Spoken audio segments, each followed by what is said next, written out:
We want to restore this outbuilding that's seen better days. When we bought our Welsh cottage last year, the garden was so overgrown we didn't even know this building was here.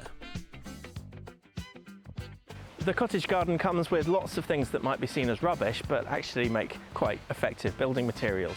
And there's a lot of natural materials under the ground and growing all around us.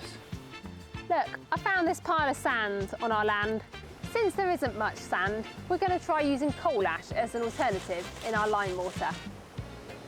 We have a lot of clay underneath the topsoil. That's going to be really useful for cob. Ah! Oh! This old boundary hedge, we're going to be using some of the poles for our roof timbers.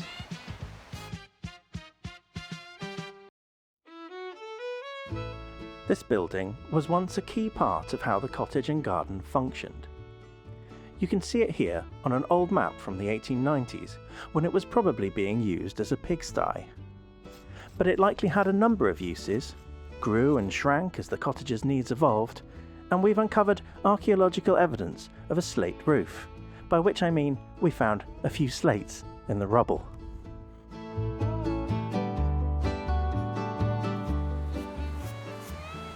There were lots of things growing in these walls, and I think we've cleaned them up pretty well, but now it's time to start rebuilding the structure using stone. Anyway, I had this thought, okay, so in this area, when stuff was built with lime, so this is an alternative cement, okay, then instead of using sands, which there isn't a great deal of around here, they used ash from coal fires. And it just so happens that because our cottage has been heated by coal fires for the last, whatever, 200 years, then we have got a massive bank, like literally a whole mini mountain of coal ash. So I did a bit of research on coal ash because it's not something I know anything about. There's basically two types of coal ash. You've got your fly ash, which is the really fine, light grey coloured stuff. And then you've got the bottom ash, which is like basically little bits of coal that never got burnt and fell down through the, what's called the grate. So the fly ash used to be used in making mortar, and then you get this kind of grey sort of mortar, which doesn't look as nice inside a house. But in this sort of more rustic surrounding, where we don't want it to stand out, but we want it to kind of blend in with its surroundings, I actually think a grey mortar would be really good. Time for me to start getting to grips with stone masonry. I'm definitely a novice, but I like this large tripping hazard of a stone we've added in. More on that later. So yesterday we achieved this. Obviously it needs some tidying up, but not bad for my first attempt at walling, I don't think. It also needs to dry first, so for now I'm going to move on to walling on top of this existing wall.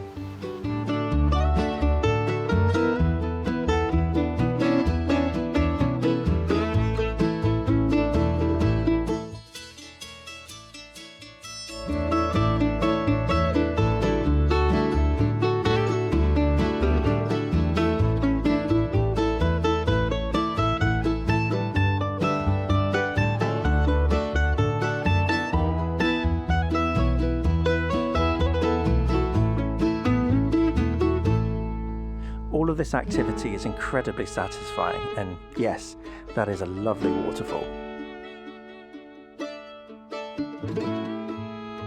Here I point the front wall with my ash and lime mortar mix. Then I clean up the stones to make them look more presentable.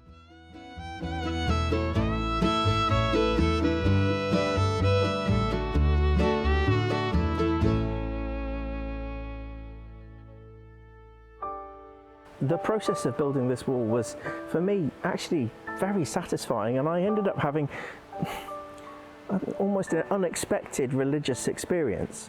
I was listening to a contemplative podcast by Father Richard Raw, and something about the laying of stone on top of stone meant that I was just able to center myself, be calm, and really enjoy the process and my surroundings. I'm going to look back on that time with a lot of fondness. Place me here in the warm and wet. So much to forgive and so much to forget. Each motion, each morning, I find myself praying. Let's work here together. just me and my God.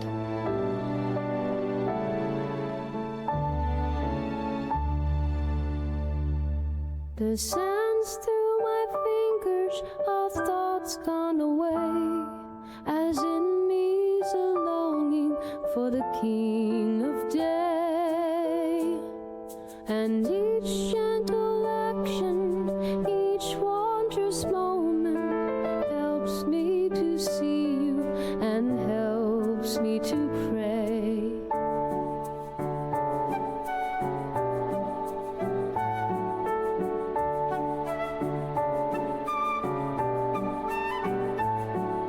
Stone, stone, endless stone, I build my love for you alone. Higher, ever higher, deep exalted, I worship you with each and every soul.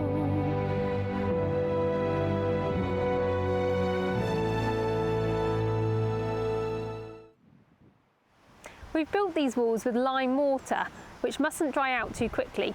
So we've covered them with damp sheets like this to protect them from the wind and the sun.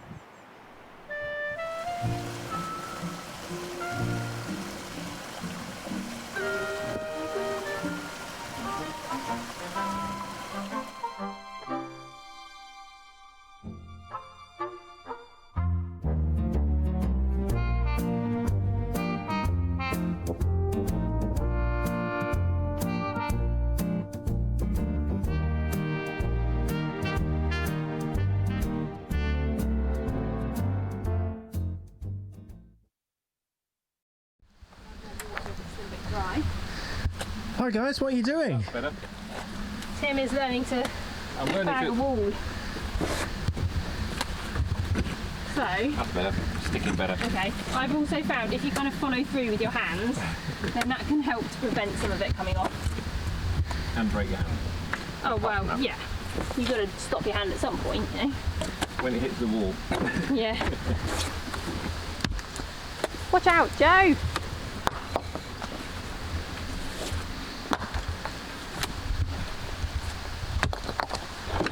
So Tim, what have you come up to do today? I come to do what I'm told. You've come to do what you're told? Bit of strimming, bit of deconstruction, bit of slapping stuff on the wall.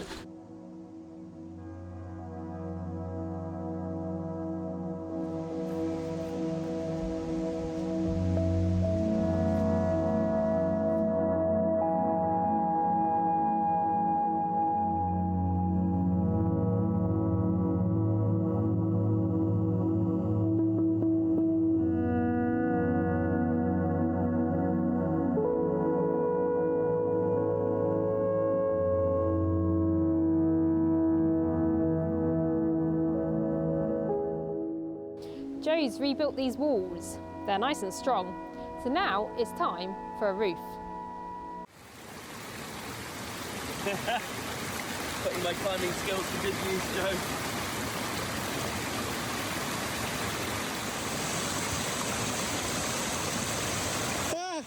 Hello, I'm Tom, and I've just come to help Joe and Lydia with their roof. Lovely. That's what I was hoping for. I was trying to Yeah, shift it across.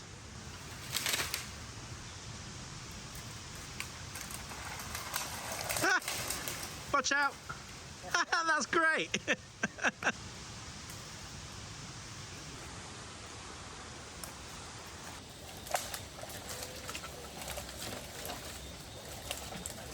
Health and safety. Don't try this at home. Unless you're me. Nice. Got him.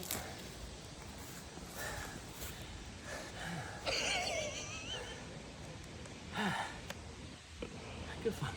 Oh, I've done something like that for a bit. Not since earlier. Here we have graded all the roof timbers that we're going to use from the fattest all the way down to the thinnest. We need to prepare the round wood to join with other, flatter bits of wood. This tool is a draw knife. It's my first time using it and it's been really fun. Then we need to do lots of heavy lifting so that I get bad tennis elbow for the next several weeks.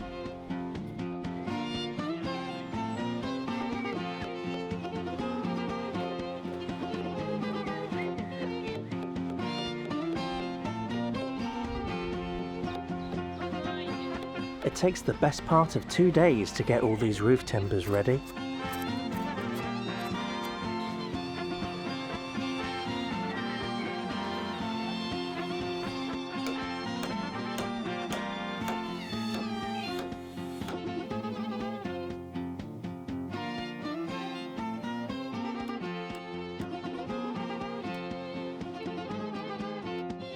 Since the weather has been so good, we take the opportunity to think about how to fill in the gaps in our walls, as I really want to do some building in cob. Cob, or clom as they say in Wales, is basically a method of getting together earthy materials, squishing it together and building with it. It's been used for many centuries and it's quite a reliable technique. It's also a lot of fun. So this is the clay. It conforms really nicely, and this is the sticky part of the mix for cob. So you get this, and this is what binds it together. Keep going. Whenever things get messy, it's a good idea to invite round some friends to join in the fun. Hey, nice one, Afia. Yeah, well done. There you go. Traditionally, people would mix cob with their hands and feet, and that's exactly what we're doing today with our army of helpers. It's also handy in that it's a great outlet for teenage angst, if you have any. I know I sometimes do.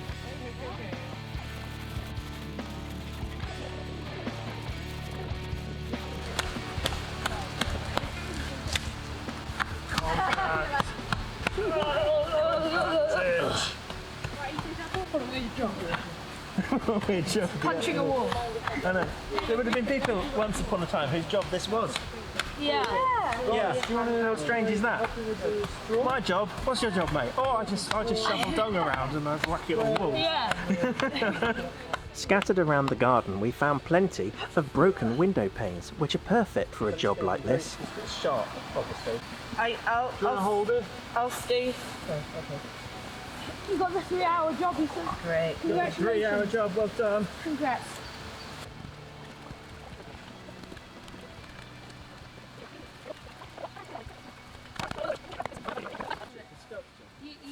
Hello.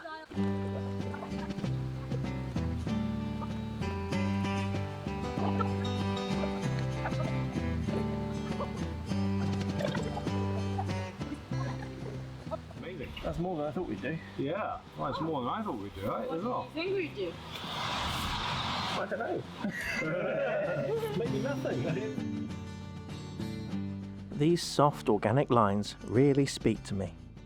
We've also thought practically and added some wooden dowels into the wall to allow us to secure any shelving units we might need in future. There aren't many things on this project that we've had to buy so far, but roofing battens are so cheap and plentiful that it would have been silly not to use them, according to Lydia. But making them sit nice and flat on our roof timbers was a difficult and painful job. It becomes...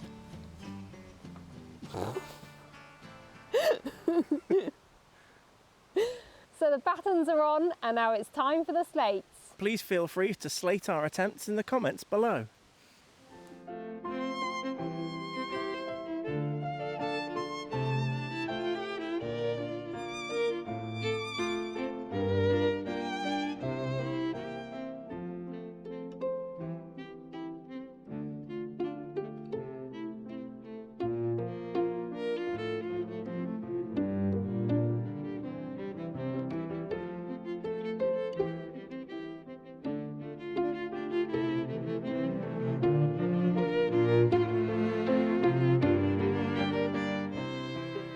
slates are second-hand and reused, which means some are just too broken and have to be rejected. That leaves us with only just enough to cover our roof. It's an interesting jigsaw puzzle, trying to tessellate them all. We've got some that are longer and some which are shorter, some which are oddly narrow, and then we've got others which have to be half width for the edges and half length for the first row, and little quarter ones just to stick in the corners. They're sweet. They're very sweet, and I love the variation in colour as well. It just makes it so much more interesting.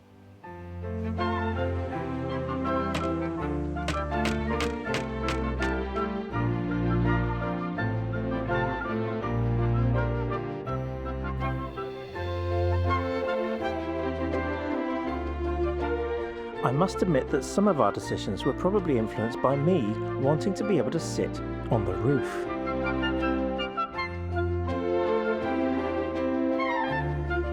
That look of pure concentration.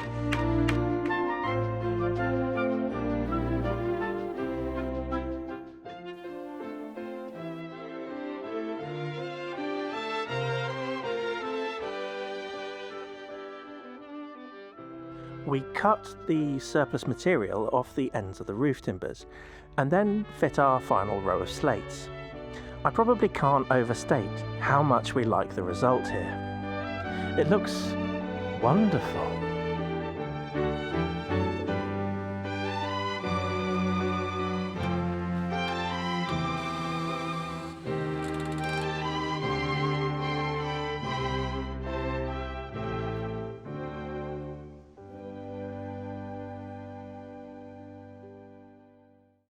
It's such a satisfying result to have done it. Now, apologies for my shirt. I live in a parallel reality where seemingly YouTube has been invented, but clothes irons haven't been. So the roof is on, but what's next? The obvious thing is to spend some time bending twigs.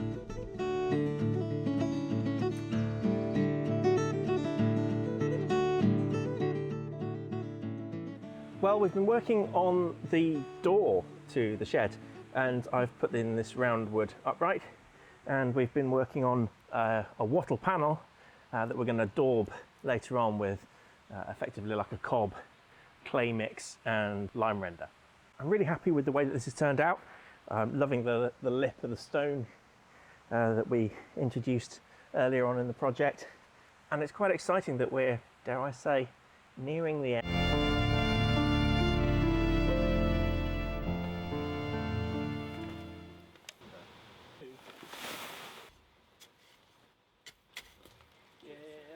That's all right, thank you. There you go.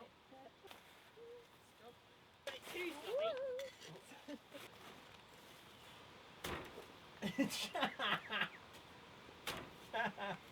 isn't working as well as last time. No.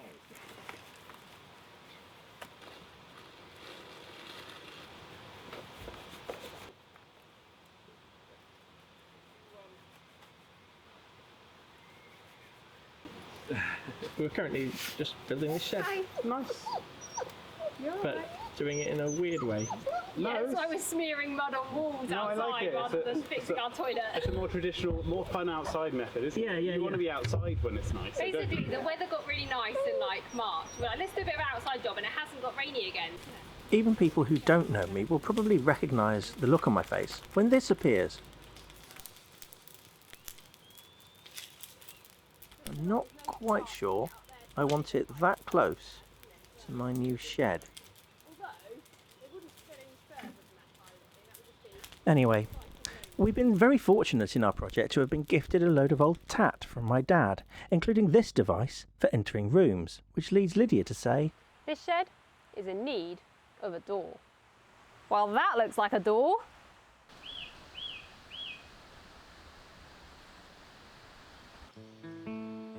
nice. I have to warn you that for the next year or so, the cottages might as well be called the Lime Render Channel. We will have to do an awful lot of it. But good job, it's so satisfying to watch.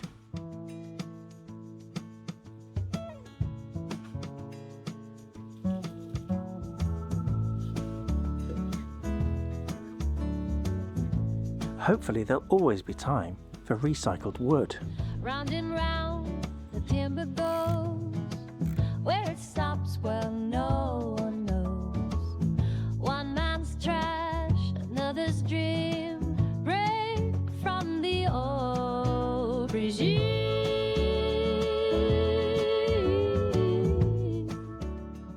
To get some light into the shed, we want a window, and so we've got this UPVC window, which is free.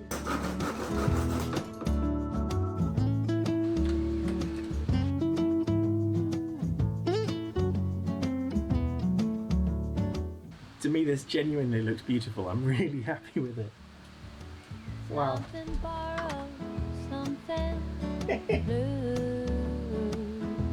Fab. Something borrowed, something blue.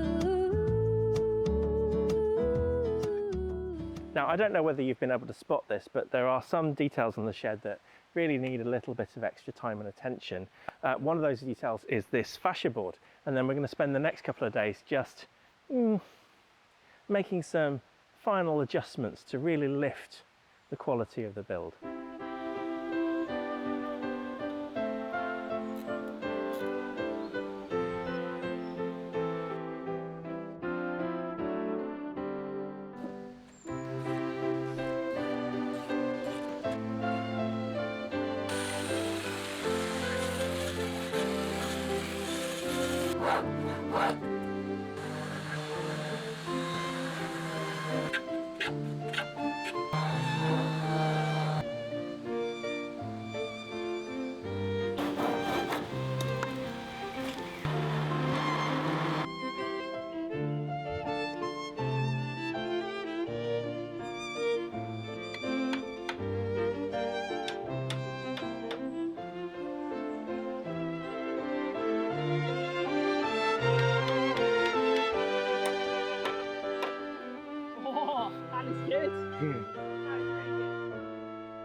I spent £90 on plants here, not because I needed them exactly, but because I couldn't bear to leave it bare. I don't know when I'll be working in this corner again, so I wanted to leave something growing, something playful, fully alive and loved. My grandmother was a keen gardener, and I think I've inherited the belief that every patch of earth deserves to be stuffed full of colour. And it's not just my upbringing, it's the cottage garden ethos really. Uproot a foxglove, stick it here because it will have more impact. Plant beautiful things next to useful things. Make buildings feel like they belong, like a fragment of somewhere. A garden shed requires a garden.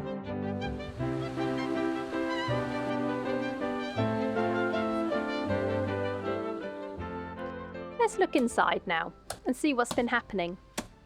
My dad has been helping us tamp down some rubble to make a floor base. Earlier, I cut out the old corrugated iron, which was probably used to stop the pigs from undermining the foundations. Then I slapped a rough lime plaster on the walls.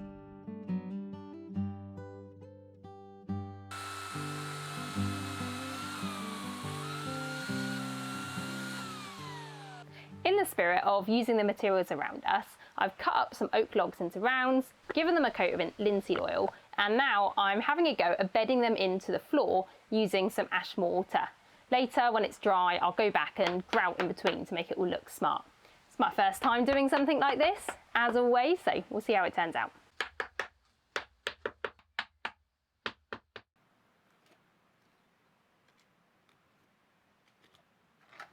So I'm basically grouting in between the wood with a lime and sand mix, kind of putty sort of consistency.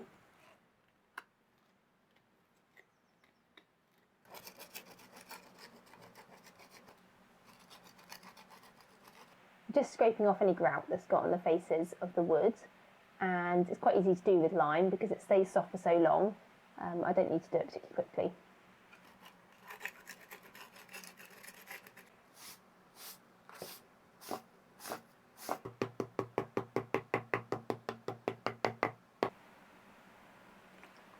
We're just using a little bit of vinegar here to clean off the surface where there's a little bit of lime that's got into the grooves. The lime is alkali and the vinegar is acid, so they'll react together, which helps clean it up. And then finally, I'll give it one more coat of oil to seal it all in.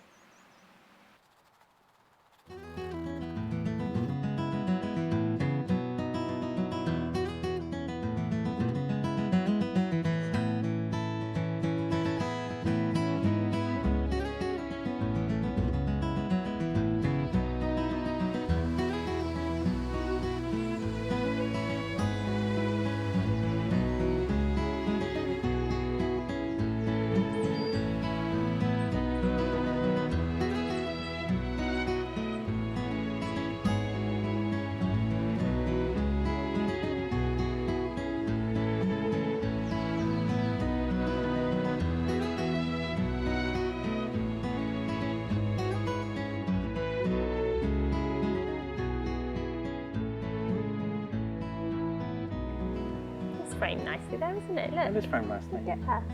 Aww. Wow, so I hope you'll agree that Lydia did an amazing job with the floor there. Thanks. Yeah, you're welcome. And we're just luxuriating now in the shed's garden, the garden shed's garden. Looking at the pretty flowers. Yeah, it is so nice to be here. We started one in March. Yeah, it's been quite a while coming. Yeah. But it's just beautiful now, and I'm so proud of what we've done here. I think it's probably the nicest shed we've ever made. Yes, all those millions of sheds we've made. Yeah. It's been fun using lots of different techniques, isn't it? Yeah, definitely. And like some of these traditional skills are like a really good practice for us when we start working inside the house. Our actual cottage that we're supposed to be renovating. Yes. But I mean, it's been a great test bed for those skills, and we've been learning, and hopefully this kind of demonstrates to us and maybe also to you that what we do in the house is going to be, it's going to be attractive, it's going to be sustainable, it's going to be very traditional materials, it's going to be just quite special, I think. Just lots of working with our hands rather than with tools. Yeah, and traditional skills, traditional materials, traditional. It'll look old-fashioned, and that's what I. It will look old-fashioned. And that's kind of what we wanted, because it's an old-fashioned house and it deserves to be restored sympathetically. Stone walls, lime plaster, slate roof. And a garden full of lovely plants. Oh yes, don't forget the garden. Is there anything about this shed build which has helped you to think, oh yes, I really want to do that in the cottage? Well, yeah, I mean, the plaster inside looks really nice. It looks bright and lovely, and yeah, I suppose inside you need a finer grade of sand to make it smoother, but I still think it looks fabulous just as it is. I mean, this was a peasant's house, effectively. It was rural farm labourers' accommodation, and it doesn't really have to be fancy. It just needs to be functional. And there's a beauty in that too, and an honesty. So what have you found most satisfying about it?